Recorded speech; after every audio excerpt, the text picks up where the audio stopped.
Hey guys, నేను రీసెంట్గా నా పెళ్లి టైంలో తీసుకున్న కొన్ని జ్యువెలరీ చూపించాలనుకుంటున్నా ఈ వీడియోలో. సో ఫస్ట్ వన్ వచ్చేసి చోకర్. దీనికి చుట్టూ డీప్ రెడ్ కలర్లో కెంపు స్టోన్స్ వచ్చాయి. దాని కింద గుట్ట పూసలు వచ్చాయన్నమాట. ఆ పూసలు అయితే చాలా నిండుగా అనిపిస్తున్నాయి. అండ్ దీనికి పేరుగా ఇయర్ రింగ్స్ కూడా వచ్చాయి.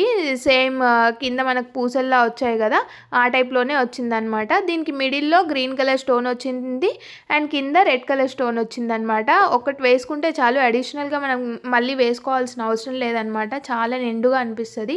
మనం చిన్న చిన్న ఫంక్షన్స్కి అయినా ఈవెంట్స్కి అయినా ఇది వేసుకోవచ్చు అనమాట. వేసుకుంటే మాత్రం చాలా బాగుంది అండ్ దేనికైనా సెట్ అవుతుంది, ఎందుకంటే రెడ్ అండ్ గ్రీన్లో వచ్చింది కాబట్టి మనం దేనికైనా పేర్ చేసుకోవచ్చు. అండ్ సెకండ్ వన్ వచ్చేసి టెంపుల్ జ్యువెలరీ నక్షి వర్క్లో వచ్చింది.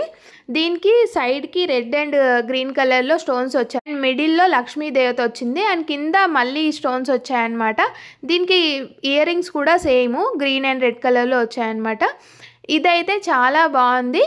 సింపుల్ లుక్ క్రియేట్ చేయాలంటే అదొక్కటి వేసుకుంటే చాలు, అంత బాగుంది అది.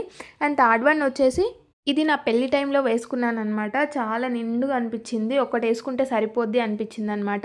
మిడిల్లో లక్ష్మీదేవత వచ్చేసి చుట్టూ పికాక్స్ వచ్చాయన్నమాట. అండ్ సైడ్కి గ్రీన్ కలర్ స్టోన్స్లో కింద కాసులు వచ్చేసి వచ్చాయన్నమాట. అండ్ లాస్ట్కి కూడా మనకు లక్ష్మీదేవత వచ్చిందనమాట. దానికి పైన చిన్న చిన్న స్టోన్స్ వచ్చాయి. చాలా అంటే చాలా బాగుంది. అండ్ వీటికి ఇయర్ రింగ్స్ కూడా కొన్నానమాట. ఇవన్నీ బేగం బజార్లోనే కొన్నాను, ఈ 3 సెట్స్. అండ్ ఈ ఇయర్ రింగ్స్ కూడా కొన్నానమాట. ఇవి అయితే చాలా బాగున్నాయి. ఎవరైనా చిన్నగా చోకర్ వేసుకొని ఆ ఇయర్ రింగ్స్ పెట్టుకుంటే మాత్రం చాలా బాగా అనిపిస్తుంది. అండ్ లాస్ట్ వన్ వచ్చేసి చిన్న మ్యాంగో మాల అనమాట. ఇది నేను యాక్చువల్గా ఏదైనా చిన్న ఈవెంట్ ఉంటే వేసుకుందామని తీసుకున్నాను. ప్రైస్ వచ్చేసి 700 అలా పడింది. ఇదైతే బాగుంది, నాకు చాలా సింపుల్గా బాగా అనిపించింది అనమాట. ఏ చిన్న ఈవెంట్కైనా మనం వేసుకోవచ్చు అన్నట్టు తీసుకున్నాను.